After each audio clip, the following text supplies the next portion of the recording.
Well, I think our Prime Minister is exactly what you would have been afraid of had you been properly afraid when he first put himself out on the scene. So this is, when Justin Trudeau ran for office, I thought, I don't have any respect for what you're doing, because you wouldn't be doing this if your father wasn't the most famous Prime Minister in Canada in the last 50 years. So you have a family name, Trudeau, and you're capitalizing on that. And that's, I would say, well, that shouldn't disqualify you from political office, but you should have earned your name before you dared to throw your hat in the ring. And there's no evidence whatsoever that he had earned his name. And there's certainly no evidence now.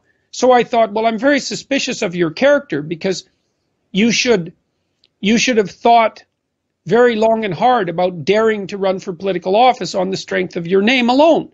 It's a narcissistic and juvenile thing to do. But he did it. And then I thought, okay, well, it was time for a new government in Canada. It was time for a change. And despite the fact that it was an error in judgment to run in that manner, maybe you'll be credible. But then the first thing he did, and there was no excuse for this, and it set the tone for everything else that has happened, is he formulated his cabinet and he made it 50% women, despite the fact that only 26% of the elected representatives were women. And when pressed on that, he said, well, because it's 2015, which is a facile answer. His responsibility was to go through his members of parliament and to pick the most qualified people to do the hard work necessary to do a characterological and skills analysis of every single one of those people, and pick the best people, regardless of their race, creed, color, or sex. Period. And he didn't do that, and Canadians gave him a free pass. And that was a very bad idea, because, well, first of all, because it was an abdication of responsibility. Second, because it was kowtowing to an ideological position. And third, because he stacked his cabinet with people who were ideologues who weren't qualified. And now we're seeing the consequences of that. The last budget, for example, the whole budget, the main theme of the budget is to address the inequitable situation between men and women, which doesn't even exist. So he's twisted the whole budget to solve a fictional problem with an ideological strategy. I thought about running in the last Liberal leadership race. Then I thought about running in the last Conservative leadership race. And then I thought about running when all this fell apart, provincially, because I think Kathleen Wynne is an utter disaster. I think she's the most dangerous woman in Canada. And the Conservatives are in terrible disarray. But,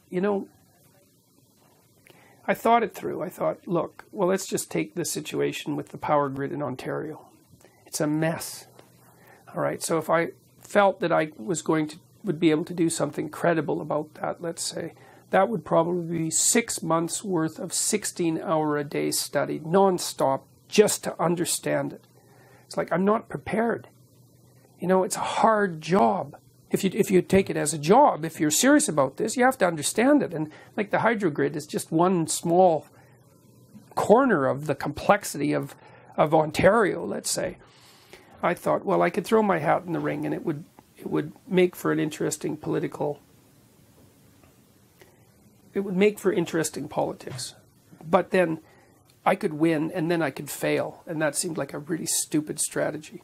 And then I'd also have to stop doing everything else I'm doing, and that doesn't seem advisable at the moment, because I think I've thought about politics my whole life, ever since I was 14, even younger than that, and I've always made the same decision, which was to work at the psychological level, essentially, rather than at the political level. For me, it's the right level.